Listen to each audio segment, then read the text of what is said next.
Out here, where the Sahara exhales waves of scorching silence, the ground suddenly opens into a series of circular wounds. They look like craters left by an ancient bombardment. But these symmetrical pits are no accident of nature. You stand at the edge, peering down into a hidden courtyard where whitewashed walls catch the last thread of sunlight. This is Matmata, a village that chose to vanish beneath the sand, a world turned inside out where life blooms in the cool embrace of the earth. The descent is a quiet passage, each step carrying you further from the blinding glare and deeper into a labyrinth carved by human hands. Your skin instantly registers the drop in temperature, a welcome relief that whispers the first clue. Survival here meant escaping the sun. Generations have lived entombed yet free, their subterranean homes carved directly into the soft limestone and sandstone ridges. From above, the landscape looks like a petrified honeycomb, a silent field of empty wells that guard a deeply guarded way of life. The central pit forms the main courtyard, often large enough for a family, with radial doorways disappearing into shadowy rooms. Light falls with a deliberate slowness, tracing the edges of hand-hewn arches and revealing walls polished smooth by centuries of use. There are no rooftops to scan the desert horizon, only the open sky above a deep shaft, transforming the sun into a slow-moving clock. Visitors today might recognize these dwellings from distant galaxies, immortalized as the home of a young moisture farmer in a famous space saga. Yet the reality is far more mysterious than any film set, because here the question remains: why did an entire people retreat beneath the earth? The standard explanation offers climate control, citing the brutal desert heat that turns stone into a furnace and water into a fading memory. But as you stand in this hollow silence, you sense a heavier, older reason murmuring just beneath the surface of accepted history.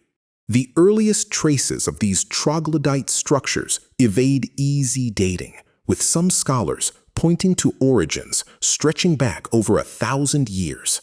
They belong to the Berber people, the indigenous inhabitants of North Africa, whose roots tangle with the very birth of the Sahara itself.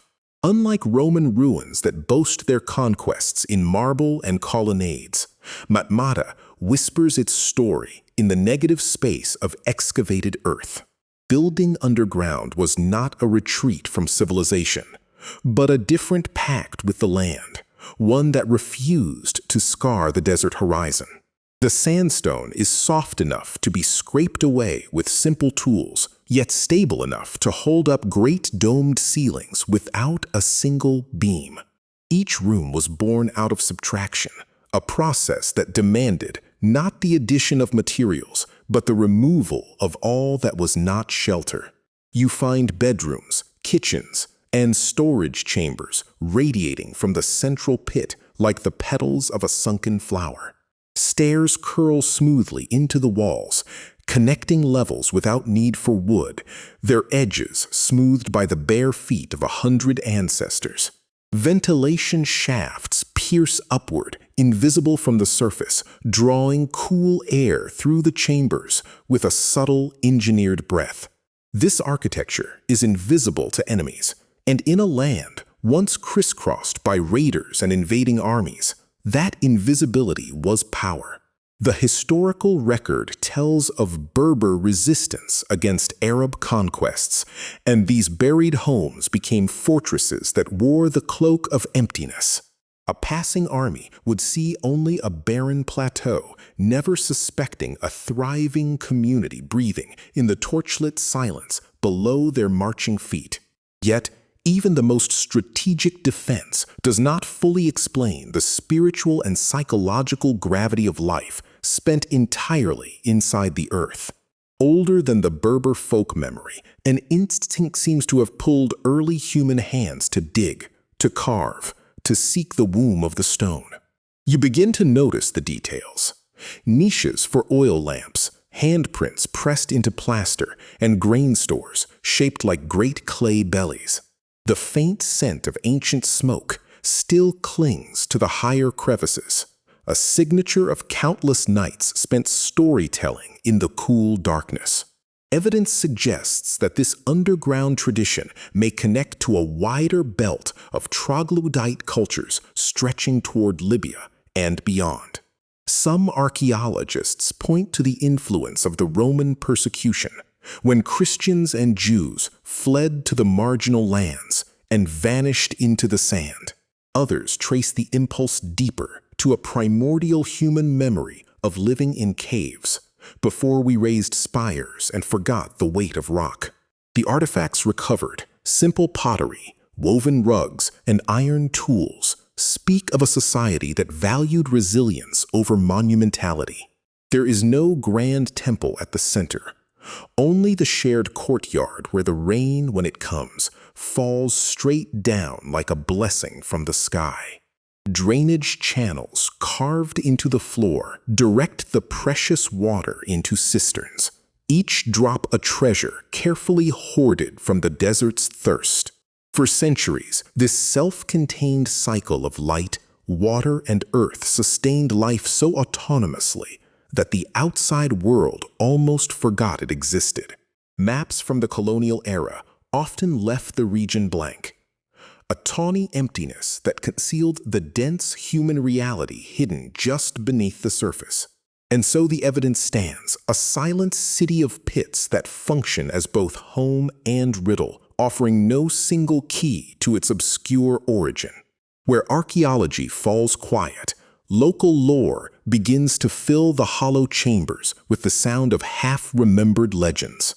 Elders once spoke of jinn, who taught the first builders how to coax living space from the heart of the sleeping rock. A darker hypothesis suggests that early settlers were fleeing a catastrophe, a great drought or a plague that made the open surface feel cursed. Rational minds point to the practical need to escape the scorching Sirocco winds that can turn the desert air into a flaming razor. But the rational mind struggles to explain the persistence of this architectural choice across so many centuries without significant outside influence. Why did the inhabitants of Matmata not eventually emerge and build conventional villages when the immediate threat of invasion faded? Perhaps the underground had ceased to be a hiding place and had transformed into a profound expression of communal identity. Some researchers theorize a spiritual dimension, pointing to ancient North African beliefs in chthonic deities who dwelled beneath the soil. The central courtyard could be seen as an earthly reflection of the celestial dome, the family hearth resting at the axis of a private cosmos. You can observe how the sun's movement orchestrates daily life, the shadow of the pit wall acting as a vast silent sundial for chores and prayer. As you listen to the absolute stillness, you might find yourself entertaining a more unsettling hypothesis, that the desert itself demanded this. The silence of the Sahara is not empty but full, a pressure that crushes exposed noise and rewards those who sink into its muffled depths. The underground absorbs sound, swallows it whole, creating a psychic armor against the overwhelming vastness of the surrounding wilderness. But every theory, every rationalization eventually hits a wall, a bafflement as smooth and unyielding as the limestone itself. We do not know the name of the first person who decided to dig a home instead of pile stones, and their ghost lingers in every doorway. The original settlement pattern, the social codes that governed these pits, the rituals of death and burial, so much has been erased by the wind. The written record is nearly non-existent. Oral traditions were interrupted by centuries of colonial friction and the rapid pulse of modernity. What remains is a massive, silent artifact that resists complete interpretation, a labyrinth where each chamber leads to deeper questions. How did they light these spaces without suffocating? Evidence of complex ventilation answers this practically. But the mastery still astonishes. How did they map out a new room without the earth caving in? The structural intuition involved a terrifyingly precise knowledge of geology. This was not blind excavation, but an advanced form of negative sculpture, where a single miscalculation meant burial alive. The network is not just one large city, but a scattered constellation of homesteads, each a self-contained universe with its own silent heartbeat. You can walk from one crater to another across the sun-scorched plateau, but underground, these homes were always strategically isolated. The design forced solitude, a curious resistance to communal tunnels that might have linked families, a deliberate choice that puzzles historians. Perhaps the isolation was a final defense, ensuring that if one home fell to a hostile force, the others remained sealed in their own sealed quiet. Or perhaps the desert ethos of self-sufficiency was carved so deeply into the psyche that it shaped the very architecture of the soul. Standing in the center of an empty courtyard, you feel the weight of that self-sufficiency, an ancestral pride that needed no outside validation. The silence is the sound of a people who found all they needed in the cool dark, who asked nothing of the dazzling, treacherous horizon.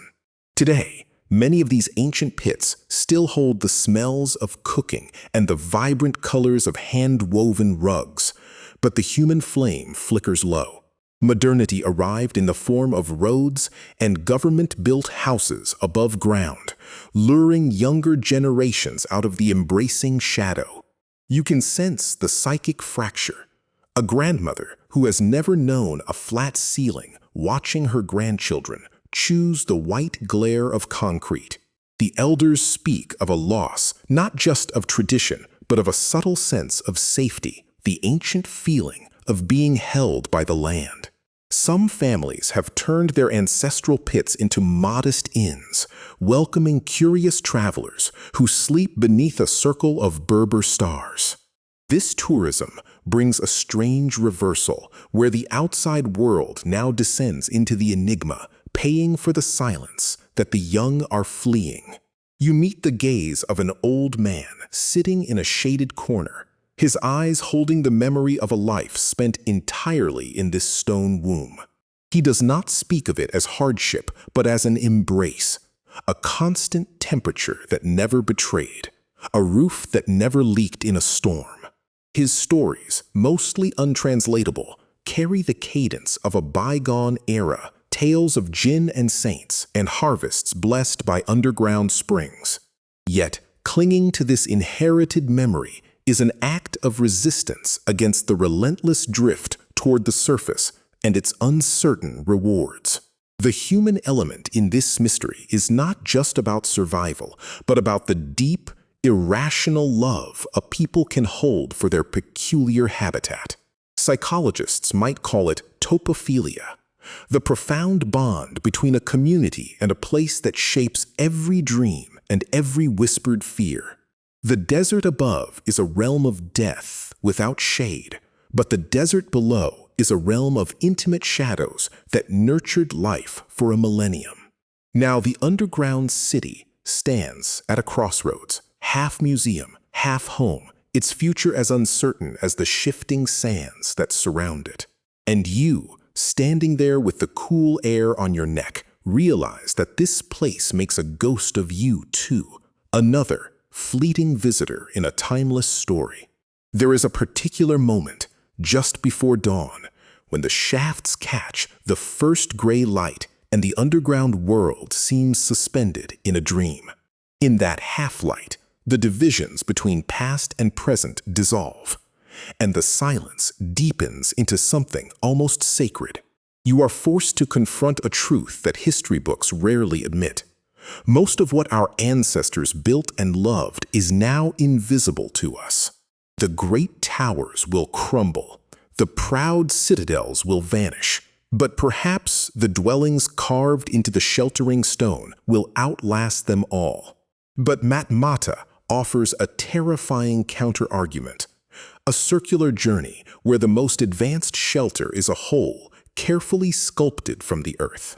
We tell ourselves that time reveals all things, but as you look upon these pit dwellings, you feel the crushing weight of everything time has erased. Countless hands carved these chambers, countless voices sang here, and yet no name remains chiseled into the archways, no personal legacy endures. The anonymity is staggering, a communal humility that leaves modern individualism gasping for some tangible anchor of identity. The abyss of history does not stare back, it simply remains, a dark and silent receptacle of lost generations who lie indistinguishable from the soil. Some of the deepest chambers have never been fully explored, their entrances sealed by collapse or overgrown by the relentless dunes. The desert continues to shift, swallowing some pits and exposing others in a slow geological metronome that scoffs at human urgency. As you climb back up the steep steps toward the surface, the sun hits your face like a forgotten memory, blinding and absolute. You leave the underground city, carrying its cool shadow inside your chest, a quiet enigma that will never quite release you, never fully unfold.